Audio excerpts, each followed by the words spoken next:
Thank you, Virginia. My name is Chris Duff, and I'm a disability practice and policy consultant who has been working with the Lewin Group to develop a disability competent care model and related webinars and materials. I will be joined today by Karen Lucan, a disability and health consultant with 35 years experience in the field. Karen has a BS in therapeutic recreation from the University of Illinois at Urbana and an MS degree in recreation and leisure studies. Karen is the project director for the Medical Health Homes for People with Developmental Disabilities initiative in North Carolina. Additionally, she was director of the Center for Recreation and Disability Studies at University of North Carolina, Chapel Hill, responsible for teaching, research, and development of innovative services for people with significant disabilities living in the community. She has published articles and resources on cancer screening for women with developmental disabilities, cardiovascular disease, and adults with disabilities, community design, and active living, retirement options for adults with developmental disability, and creating inclusive environments for all people with disabilities. I'm honored to have her provide this presentation today. On behalf of the Lewin Group, I would like to welcome you to this series. The Medicare and Medicaid Coordination Office at the Centers for Medicare and Medicaid Services has contracted with Lewin to develop technical assistance and actionable tools to support providers in their efforts to deliver more integrated, coordinated care to Medicare and Medicaid enrollees. All of the webinars have been recorded and will be available along with a PDF of the slides at the Resources for Integrated Care website. In 2013, we published a comprehensive disability competent care self-assessment tool, which we refer to as the DCAT, describing disability competent care. We have since produced 25 webinars on the topic, along with numerous supporting tools and documents. These are all available on the RIC website.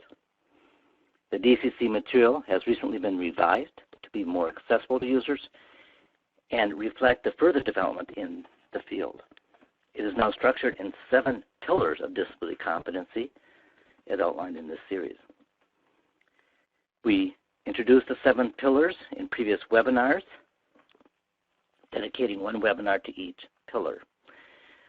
We have allowed at least 15 minutes at the end of each presentation for discussion and questions. As you can see on this slide, today's presentation is the last pillar, disability competent long-term services and supports. We would like to solicit your opinion on this series, as well as past webinars and supplemental resources. Please take the time to complete our survey at the end of the webinar and send us your ideas for future topics and content. Contact information is listed at the end of this presentation also. Today's presentation will focus on long-term services and supports, commonly referred to as LTSS. These are both formal or paid and informal or unpaid supports focusing on helping participants function in the setting of their choice and participate in their community. There are 3 overarching domains for LTSS: resources and settings to facilitate inclusion, meaningful activity, and social connectedness and relationships.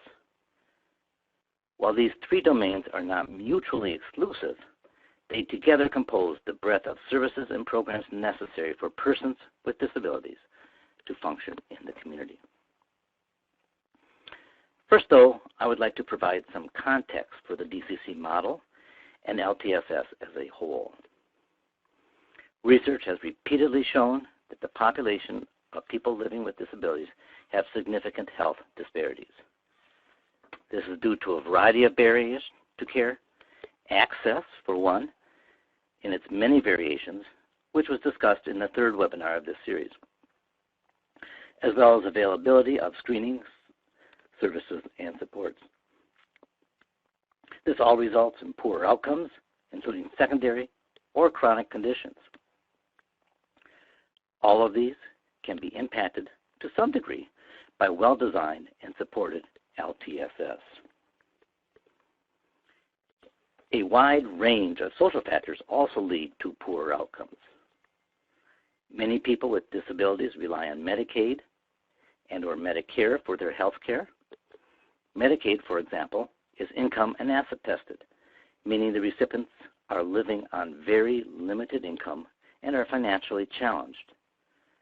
These programs are going through extensive redesign, moving from fee-for-service to value-based purchasing.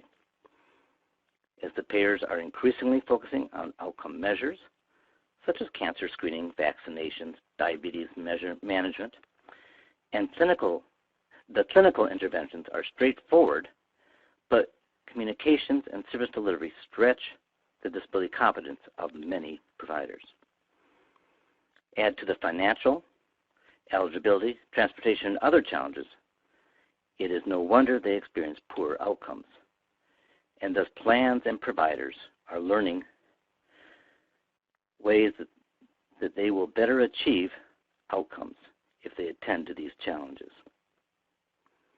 Addressing these challenges can significantly improve these outcomes and in turn have a direct impact on revenue for many providers and plans. At this point, I will turn the presentation over to Karen. Good afternoon. Thank you for allowing me to take part in this presentation. I'm going to be covering an array of information describing long-term services and supports, the domains, and some of the ways that you can utilize LTSS to support positive health outcomes and quality of life for persons with individuals so that they can live in an inclusive, integrated environment of their choice. So we'll go on to the next slide. Long-term services and supports are designed to prevent institutionalization. So one of the eligibility criteria is if that person is deemed to be at risk for placement in a nursing home, a group home, some type of community living environment, typically, that one would consider an institutional environment. LTSS, and that's the way I'll refer to it as we go forward, is based on principles of self-determination and person-centered planning, which have been referenced in earlier parts of the disability competent care. A couple of core elements, I think, of self-determination are important to emphasize as we talk more about LTSS. Self-determination means that the person is making their own choices and decisions based on personal preferences and their interests so that they can achieve their goals and their options of living in the community of their choice. So it's important that they have the freedom to choose services and supports and not just be placed in a program, that they have the authority to make decisions and be supported in those decisions, that they have support, and that is formal and informal, as Chris has mentioned, to build resources, personnel, and community connections to support a community life, and that they have the responsibility to both manage resources well and to be a contributing member of their community. Person-centeredness has been referred to in previous webinars as a critical element of disability competent care, and it's also essential in long-term services and supports. It's important to see the person first, not their diagnosis or label, and to ensure that we focus on a strengths-based approach of their interest, assets, and capacities, and build long-term services and supports around that person-centered approach. Again, long-term services and supports are designed to enable an individual to live in the most integrated setting or environment with the appropriate and sufficient services and supports to meet their needs while acknowledging the need to be cost-effective and culturally responsive. Next slide. So let's take a look at some of the services, and we'll begin by looking at paid services that constitute long-term services and supports. The list in front of you is in alphabetical order, not order of importance. Some of these are services that would be provided to an individual in their home. Some are services provided in the community, and some may be more group-oriented services. So what's critical is, again, that you understand the resources available, and you may need to develop a community resource guide. There are examples of those available on the Integrated Resource Care website. Anytime resources are pulled together, remember they must be continuously updated and relevant to the individual's situation, community, and geography. Next slide. So let's take a look at an individual story that might illustrate some of how we think about long-term services and supports. Kelvin is a middle-aged male living in the community, divorced, has 2 sons, ran his own business, was injured in a car accident that resulted in him acquiring a spinal cord injury with very significant physical outcomes, such that he could use only one finger on one hand to manage some of his physical needs. As mentioned, prior to his injury, he had what we might consider a typical life of work, family, community connections. His injury resulted in hospitalization, extensive rehabilitation, so there were significant physical challenges that he had to take on. But it was actually the adjustment to the loss of independence and all of the major life changes that in some ways were overwhelming. The accident resulted in changes in his privacy, autonomy, significant impact on his financial security, and concerns about his life, the burden on his sons, and what would his life be like moving forward. As part of his disability competent care and working with his interdisciplinary disability team, there was an acknowledgement that he needed to begin to look at community living options outside of the rehab and nursing home environment. So the team hired a relocation specialist who could begin to help Kelvin look at options and explore what his future choices might be. So again, what's important here is that long-term services and supports often involve a time of exploration and looking at options as the individual begins to build their person-centered plan. Now we'll go forward and begin to look at the specific domains of long-term services and supports as a way to help you begin to think about how would you help the individual construct a person-centered plan to achieve improved health and quality of life. So one way we think about long-term services and supports is 3 specific domains: resources and settings that facilitate inclusion, which you might think of as place. Where is the individual living? How will this place support community integration and inclusion? Another domain is meaningful activity, or you might think of it as purpose. What is the individual's purpose in life? Are they employed? Are they involved in education? Are they retired? Are they an active member of their community through volunteering and social activities? What is the purpose that grounds their day-to-day life? And the third domain is social connectedness and relationships, or we might think of it as people. Who are the people that are part of this individual's life and the important relationships that sustain them day in and day out? So let's take a closer look at each of these domains and how it relates to requirements for long-term services and supports. And we'll begin by just reminding you that long-term services and supports align with the pillars of disability competent care that were mentioned at the beginning of the webinar. Care coordination is a critical part of a successful LTSS plan and may require acknowledgement of more players, more connections, the need for more coordination. Member assessment is critical, and LTSS may challenge you to think with the individual about more life domains than a traditional healthcare plan. This plan needs to be individualized and continuously updated as the individual's life circumstances change and hopefully improve over time.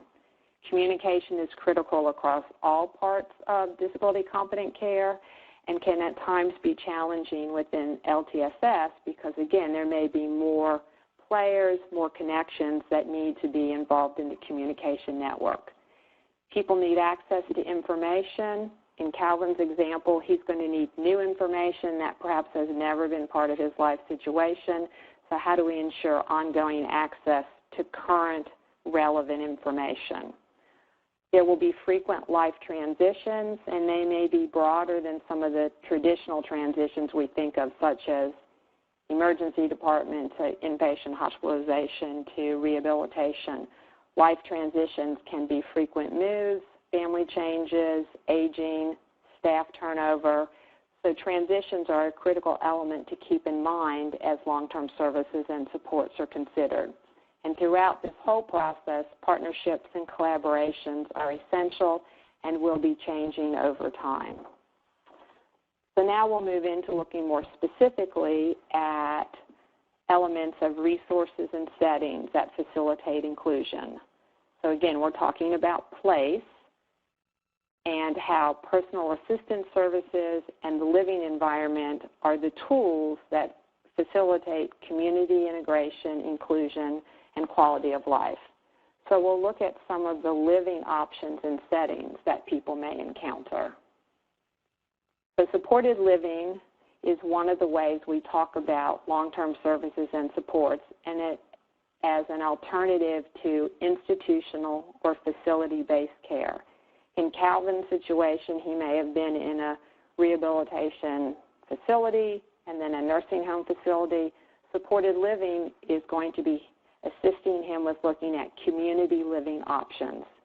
Again, we have a list of options on this slide. They're in alphabetical order, not order of importance, and they illustrate the variety of supported living options someone could consider.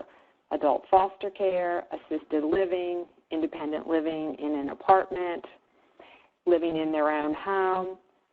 Each of these living environments may require home modifications in order for the individual to be successful and achieve maximum independence.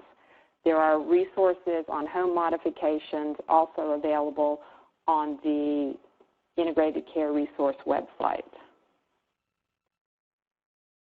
As an individual is exploring supported living options, it's important that a functional assessment be conducted to determine what the individual's needs are at this point in time and to ensure that their individualized plan of care reflects those needs so that then the appropriate services, paid services in particular, can be put together. This may involve hiring the personal care assistant, the individual who comes into Kelvin's home and assists him with some of the activities of daily living, such as bathing, dressing, toileting, eating. It's critical that the personal care assistant or direct support worker is specifically trained and is able to provide the care required by each participant. Some individuals may be able to direct much of their PCA care. Others may need assistance in learning how to take on this role in terms of training and supervising someone who is a paid caregiver. It's also important that we acknowledge that there are core competencies that personal care assistants need to have in terms of knowledge, skills, and abilities, and that it then also needs to become very individualized. In Kelvin's case, a personal care assistant that is familiar with issues around spinal cord injury and decubiti and specific health risks. Another direct support professional may need to be familiar with traumatic brain injury to provide appropriate care. So always focus on the person and their environment and not just the diagnosis, but ensure that all of those elements are something that the personal care services are able to address. Remembering that by providing the right choices for supported living, you're increasing the options that the individual has for how they are successfully achieving their life goals. There's another option available in long-term services and supports called the self-directed option or consumer-directed option, which gives the individual more flexibility and responsibility to design and direct their services and supports. So self-directed services are an alternative to a traditional agency-managed service or agency-delivered model. Each Medicaid funding authority has different guidelines for their self-directed options, but they all share common characteristics: the importance of person-centered planning, an individualized budget, an individualized plan, and the importance of providing assistance and support. Although the individual is responsible for hiring, training, firing their staff, managing payroll taxes, conducting the business of their long-term services and supports, they do receive support from a support broker or a consultant who acts as an agent of the individual and takes direction from the individual. So a self-directed option does not mean the individual is totally left alone. They are provided appropriate supports. However, this may be a very new consideration for many individuals, particularly if they are dealing with an acquired injury. So it's important that the options are clearly explained, the person has time to explore them, perhaps they talk with other people that have used the self-directed option. There are some good resources on self-directed options available through the New York State Office of Disability Services.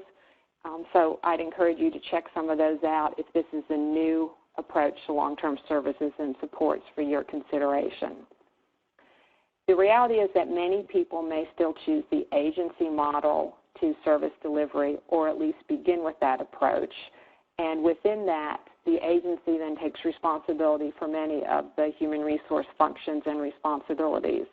There's also the shared living option that should be made aware, people should become aware of, where an individual chooses to live with another person, a couple, or a family in the community, and the services are provided to them in that environment. In any living environment, the person needs to be offered the opportunity for dignity of risk so that they're making their own decisions with appropriate supports and learning, developing competencies, and taking calculated risks as they learn how to live in the community of their choice. One of the ways that the disability competent care has an important role in this is role modeling that the person is always in charge, whatever living option or setting they have chosen for themselves. Now let's move on to looking at the second domain of meaningful activity or purpose. There's a wide range of services, some that may be formal services, that facilitate meaningful activity in one's community. All of these should be grounded in a developmental approach of what is age appropriate and desired by the individual. In Kelvin's case, he was an employee and a business owner, so vocational interests are likely to be of strong concern and interest to him.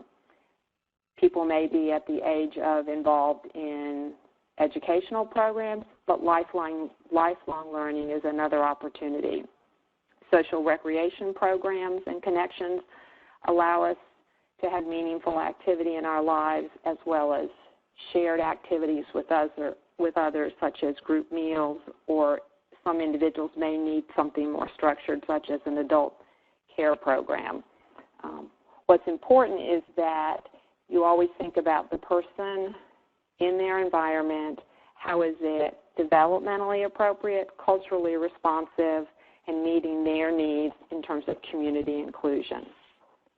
As we think about meaningful activity, it's always important to acknowledge the realities of transportation. Next slide. Accessible transportation can be a cost-effective option for some individuals to be able to access work, recreation, education. But the reality is that public transportation options vary greatly across communities. So it's important to learn about the community resources available to the individual participant. and to understand the functional skills that the individual will need to use various transportation resources. So going back to an individualized assessment, an individualized plan of care needs to address transportation within a long-term services and supports approach. What physical skills will the individual need to use a certain transportation system? Is it transfer skills? Is it endurance for the length of the community ride? What communication skills are necessary to ask for directions? What cognitive skills are needed to do wayfinding within the community, particularly if the individual is moving to a new community. So the individual assessment and plan of care can document these needs, and then long-term services and supports provide a mechanism for the individual to utilize transportation to meet their goal of meaningful activity. As you think about transportation, always think about both sides of the transportation, the getting to someplace and the returning from, and figure out the public transportation timing, consistency, reliability. Some public transportation involves very extensive time. Is that a good fit for the individual's health status and endurance? Might that need to be something that is worked towards in terms of setting up transportation that will be a success and not necessarily a significant barrier to the individual? So let's take a quick look at some of the types of transportation services that might be available to an individual and would be identified within LTSS. Again, these are not listed in order of importance. Ambulance is very specific to certain types of transportation needs. Think about taxi, Uber, Lyft, the shared economy. How might that be an option for an individual, and what skills do they need to be successful at that? Some communities have paratransit services. Others have accessible public transportation. Again, understand the realities of when these operate, when they don't operate, and how can the person use them to be successfully involved in meaningful activities of their choice. And there are sometimes privately owned vehicles. And we all know that urban communities are quite different from rural communities, and yet rural communities at times have very significant informal networks that may provide transportation resources for someone. So now we'll move to a discussion of social connectedness and relationships or people. We know that interactions with others within our own home or our communities are important to all of us. This is especially true for those who have significant disability or functional limitations who may be at risk for social isolation and then resulting depression and other significant problems.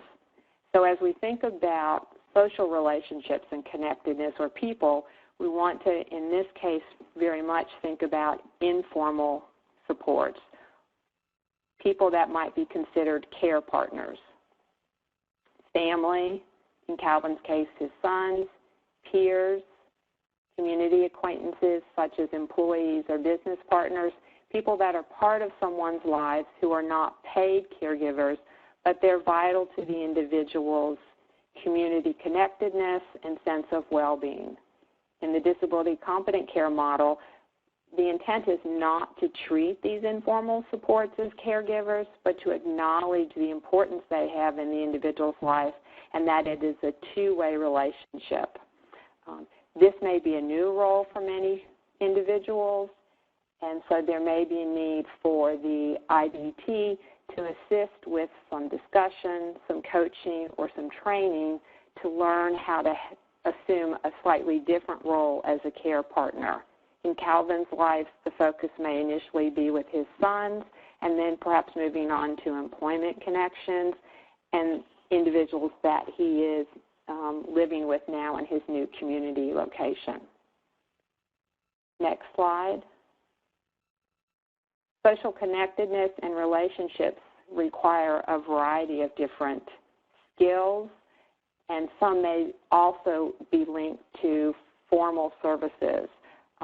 So as we think about making new social connections or resuming social relationships following a significant injury or illness, there may be a need to focus on independent living skills, perhaps money management, stress management, communication skills. We've talked about transportation, which has a critical role in social connectedness. If someone is accustomed to being an independent driver and that's no longer an option, focusing on that skill acquisition and those resources will play a big part in if the person is successful in their social relationships. Exploring community activities will be important, particularly if the individual has moved to a new community or is needing to pursue different community interests. Some individuals, as we've said, may be at significant risk of social isolation. So what are the variety of ways that technology can help with maintaining connection? Perhaps telephone reassurance, text, email. How do we help someone stay connected as they rebuild a social network? Individuals may also experience anxiety as they try new experiences or meet new people. So what type of behavioral supports might be helpful to them? So this may involve blending paid long-term services with some of the informal supports. Next slide. We've talked about mobility in a variety of ways throughout the presentation. So it's important to, again, think about both mobility services and mobility equipment as one of the ways that an individual stays connected to people, has a sense of purpose, and is able to live independently in their community. One's health status is obviously impacted by mobility, such as the ability to get to appointments, such as a healthcare appointment, the ability to reduce the risk of falls and injury from a safety perspective. Functional independence is important so that the individual minimizes their reliance on informal care partners and paid care providers. Home modifications, accessible environments, adapted equipment, all can enable the person to work and be engaged in their community and increase their sense of autonomy.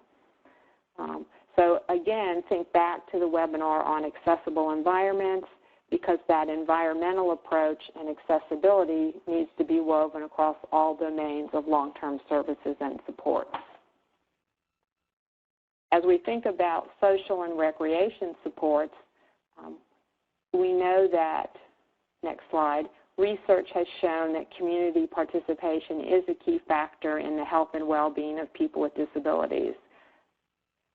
For the individual, this may involve a significant rethinking of what they're currently involved in. So what is it they want to do? What did they used to do? Who are the people that they want to spend time with? And then how do long-term services and supports help make this happen, combining formal and informal? So what do they want to do? Who do they want to be with? Where can this take place? When can they get started? And how do we make this happen? And the initial plan may have an emphasis on formal supports, and then over time, informal supports and care partners may become a more significant part of that. It's always important to acknowledge for someone that there may be a need for some personal care assistance as they explore new community options and require assistance with transportation, transfers, toileting, and eating in different environments. So let's go back to Kelvin's story and think about how quality, individualized long-term services and supports would make the difference in what Kelvin is able to achieve for himself. He worked with a relocation specialist who was able to help him explore different community options.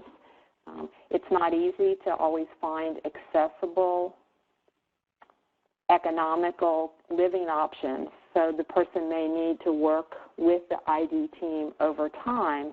Kelvin was able to secure a 2-bedroom apartment, which meant he had private space and he could make plans for his sons to visit. Even though it was designated as an accessible apartment, there was still a need to do some home modifications to meet his particular needs, that requires negotiation with the landlord and the apartment manager and exploring different things like power doors, hand controls, voice-activated telephones, appropriate kitchen equipment so he can be as independent as possible in his day-to-day activities. His social connections and relationships required significant focus. Following his injury, he was no longer able to work full-time, so it meant that he had more unobligated time. He wanted to move from the nursing facility to his own place so that his friends could be in contact, his sons could come and visit, and all of that began to happen when he had his own apartment. Also, having your own space enables you to be defined as an individual living in the community rather than an individual placed in a care facility. He was able to resume part-time work, which helped with his finances and allowed him to reestablish that role of businessman and worker. So all of these successes for Kelvin required significant long-term services and supports and evolving needs over time. But what it enabled him to achieve was moving from the nursing facility, avoiding frequent rehospitalization, decreasing his stress and family stress, and limiting his costs over time. So by providing the best long-term services and supports that met his needs, he now is in the right place, has purpose, and is connected to the people that he wants, and is able to then maintain his quality of life over time. Next slide. So as we move into the conclusion, we can see that for an individual to maintain their health, positive health outcomes, and their well-being, it means that a truly person-centered plan that is individualized and thinks about their long-term service and support needs can make a critical difference in what the individual achieves and the role of the interdisciplinary disability team. So some of the key takeaways from today, long-term service supports and needs are not static. They change over time. So the individualized plan needs to be viewed as a living document. Independence and achievement are goals, not a destination that is achieved and checked off. So as Kelvin ages, there may be different concerns. He may be able to expand his employment hours. At some point, he may choose to explore a different living option. Life goals change over time. All parties, the individual, their family, the professionals involved, generally need and benefit from education, coaching, and mentoring. Throughout the process, advocacy is key because there are many new challenges that the individual is taking on, and their care partners may also be asked to become an advocate in this process. And creating or linking community resources to the participant is extremely important because it decreases the risk of social isolation, which can improve health outcomes, and the quality of life. So I'll stop here.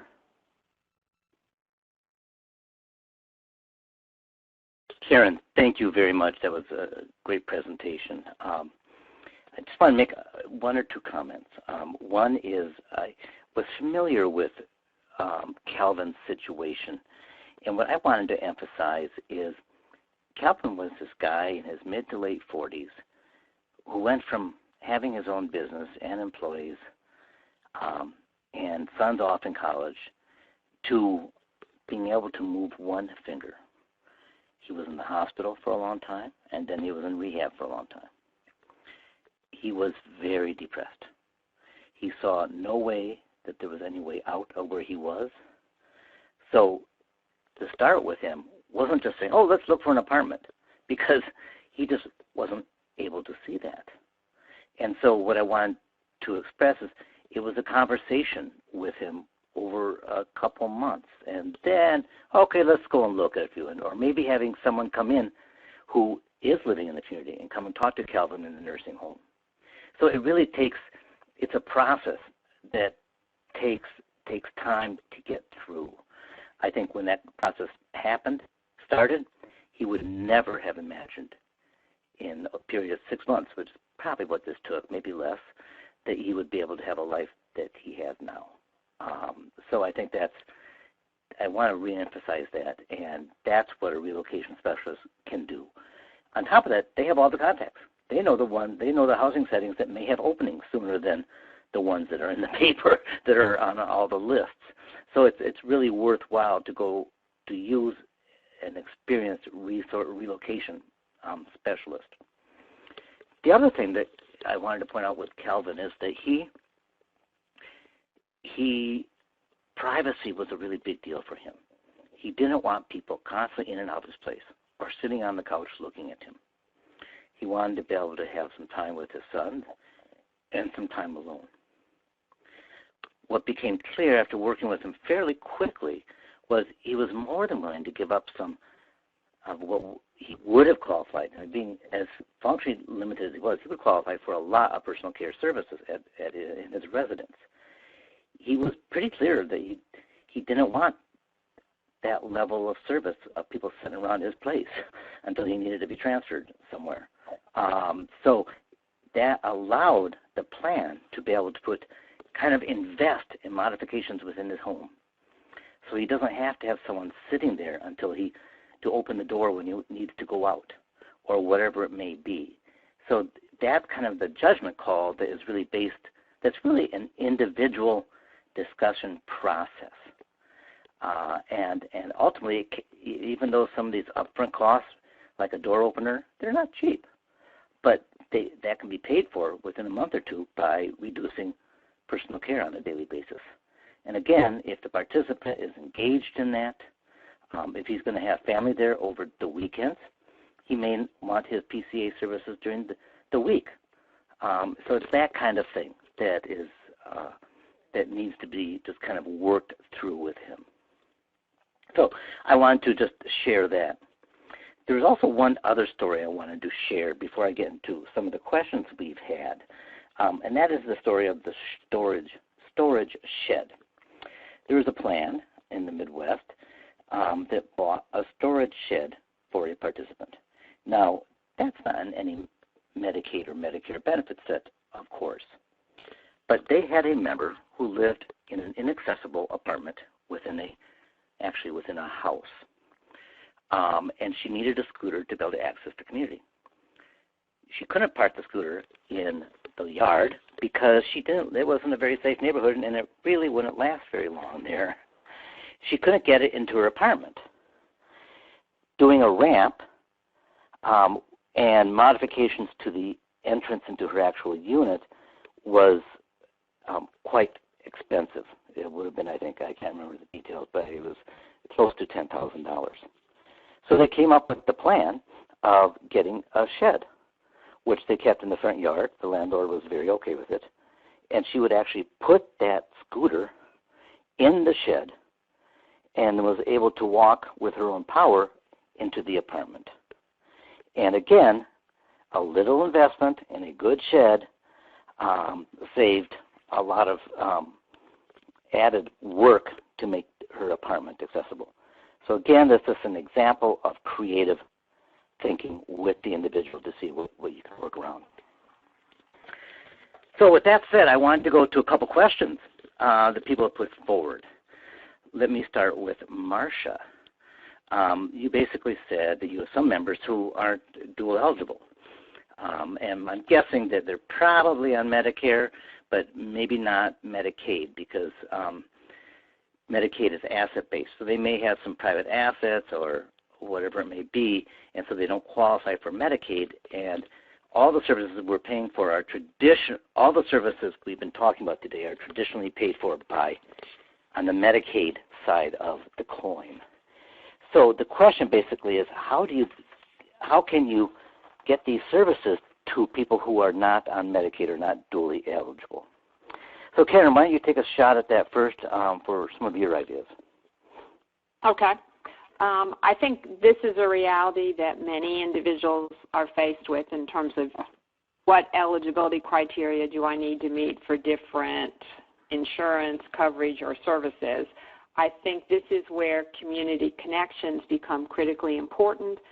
So for an individual such as Kelvin, a Center for Independent Living may be a valuable resource where it's consumer run, they know their community, they may have connections that they can leverage to help with acquiring or purchasing supplies, connecting him to peers who have similar experiences.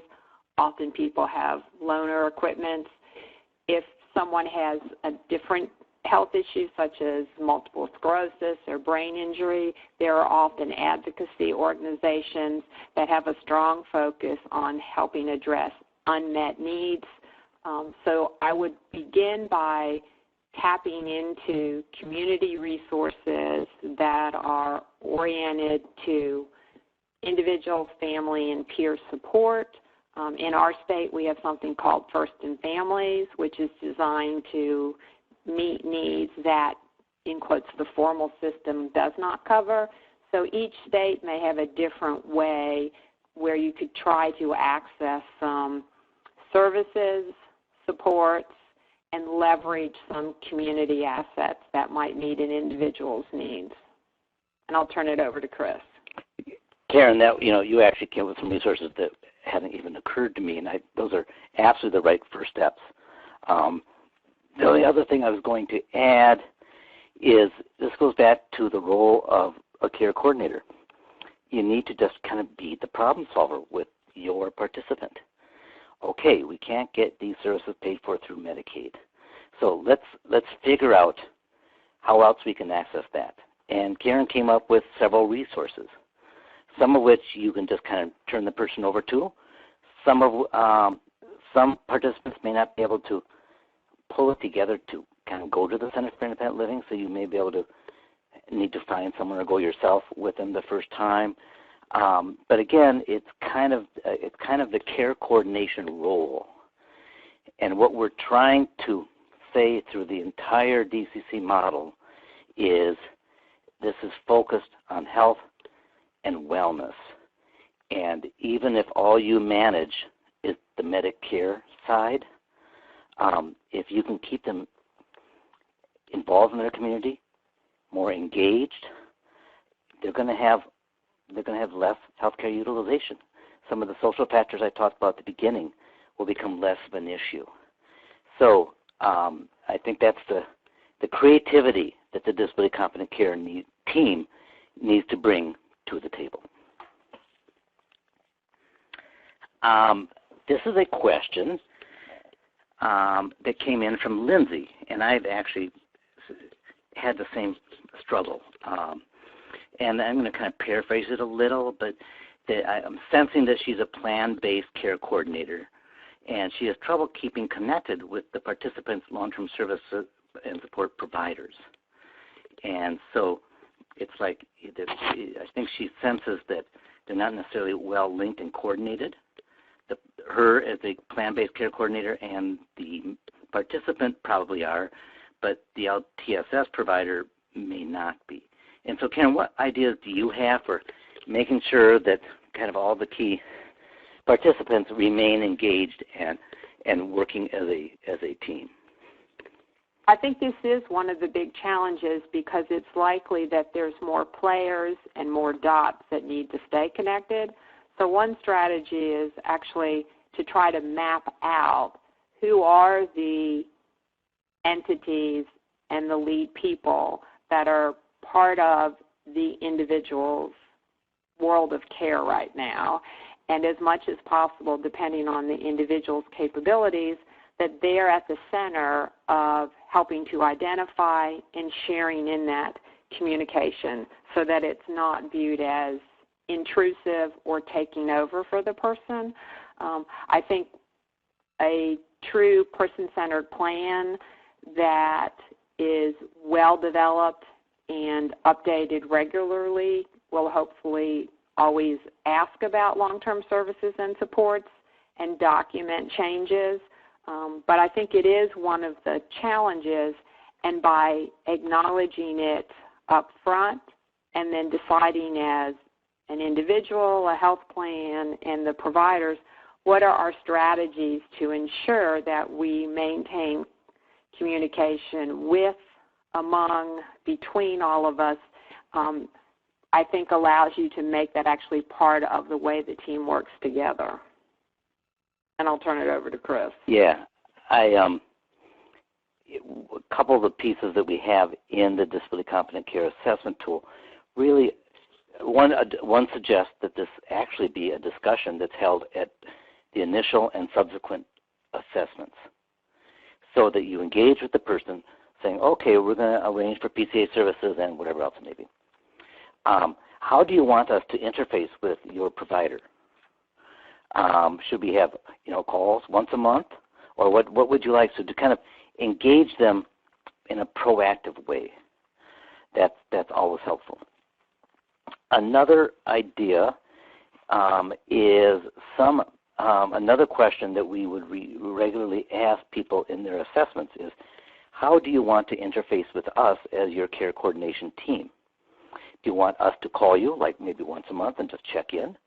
Because just kind of reappearing once a year for the annual reassessment is not necessarily always a good idea. Maybe the person says that, no, I'll be fine, I'll let you know when I need something. Well, that's great. Some people want a lot more contact, and so I think that's, again, something that if you can kind of get ahead of it and ask them what they want. And then let's say you agree on once a month phone calls, and in the second phone call it becomes evident that there's a little lack of coordination. Then you can bring it up with the participants saying, I hear a little frustration that you're having with your transportation provider or whatever it may be, or your shared living setting. Do you want me to get involved to help with that? And so again, you're kind of guiding them a little, but you're asking them what they want and how they want you to be involved.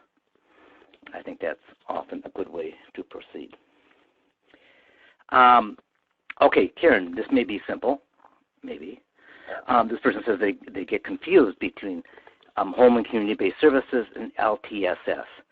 Can you explain what the difference is? LTSS can be thought of, I think, as the broad umbrella term that's relevant to a variety of different payer systems and is something that helps people with a variety of medical and community living needs. Home and community-based services are actually regulations that ensure individuals receiving Medicaid-funded services are receiving care in integrated community-inclusive settings. So it's an example of LTSS, and it's a definition that comes from Medicaid. Home and community-based services have undergone some recent changes to emphasize the importance of community connections, integrated environments. So home and community-based services utilize a long-term service and support approach, but LTSS can be thought of as an approach utilized by individuals in Medicare or in other payer systems as well. That's great. Thank you. Mary Jo Benoski, you mentioned, I believe I'm understanding your question, there's a nursing home area agency that serves the employer of record, and that sometimes it's a AAA, sometimes there's a variety of places that do that. Are they required to record requirement for any potential staff to have their record checked? Again, I think I'd be shocked if there isn't a requirement because most states are really on top of that anyone who is involved with people with disabilities, that they do have background checks. So again, those are state-based laws and regs. So I would refer back to your state, but I think that's that's not your question. So write it again then, if you would, and I'll go on to another question. Deborah, while most people prefer one of the community settings, and hello, Deborah, you have mentioned LTSS should include disability competent, age-appropriate, quality long-term care facilities that promote community engagement, self-determination, etc. The greenhouse model, and I think that's all of the public policy is kind of, there's a stigma in long-term care that everyone kind of thinks they're all kind of horrible places that you're kind of dumped at the end of life. But there is a place for them, and some people prefer them, and some of them are really doing very creative things. And I think I think there are some of those great models in a couple places I think of, especially in working with people with MS, and I think outside of Boston there's a great one. There's in Philadelphia. So I think you need to learn your community and learn what's available. And I think some people have also put forward some other resources in the chat. I really appreciate people taking the time to enter some stuff in their chat. So I'm going to go to another question here. If my member chooses the self-directed model, and people aren't used to kind of, that's basically to kind of, it's oversimplified, but to kind of have a bunch of money that they can work with to get what supports they need. Well, there's kind of a lot of not only hoops to jump through, but just a lot of thought process that needs to happen to make that happen, especially if you want to, like if you want to take a trip every summer with your family. Well, you may need to take a caregiver with you, which means that you need to kind of save some money for that caregiver during the summer. I mean, it's that kind of thing. So the question becomes one of the questions being asked here is, where can I send my member to get support in developing their self-directed model? I'll turn that to Karen. There are agencies that specialize in the support brokers who then are linked to the individual selecting the self-directed option, because the intent is not that the individual is thrown out on their own to manage all of these complexities, but that they are clearly seen as in charge. So there are agencies, and the state Medicaid office should be able to provide you, I think, a list of what agencies are linked to self-directed options. This is where I also think advocacy and peer groups are essential, because they can identify other individuals, perhaps with a spinal cord injury or MS or a brain injury, who have opted for that, and they can share their experience, and that's where individuals share, ask these questions. This is what I learned and wish I knew ahead of time. So I think it does take more exploration so that the individual feels prepared to make the right choice for themselves. And I'll turn it back to Chris. Thank you, Karen. I'm afraid that we've run out of time. I just wanted to very quickly respond to Dr. Sonder, and thank you for another question this week. I would refer you to the care coordination webinar that I think was either number 5, I think it was number 5, I'm not positive, but it was a webinar titled Care Coordination within the last couple of weeks. And we actually talk about advanced care directive in that webinar, so I would encourage you to refer to that. So thank you for all of your questions. We're going to have to wrap up. Please send any feedback you have to the Resources for Integrated Care at lewin.com and answer the survey that will be appearing on your screen very shortly. Again, I'd like to call your attention to the resources that we have at the RIC website and the Disability Competent Care Assessment Tool. This concludes the webinar series introducing the 7 pillars of disability competent care. They have all been recorded and will be up on the RIC website shortly, along with webinars from previous years. We've been very pleased with the level of interest in this series and all the feedback we received, and begun to go through all of your suggestions for future webinars or training materials. Your feedback will guide us into the future. All all of you who are registered for any of these webinars will receive notification of future training opportunities. I would like to again thank Karen for her presentation today and thank the Center for Medicaid, Medicare, and Medicaid Coordination for sponsoring this webinar and the entirety of the Disability Competent Care work. Thank you for attending.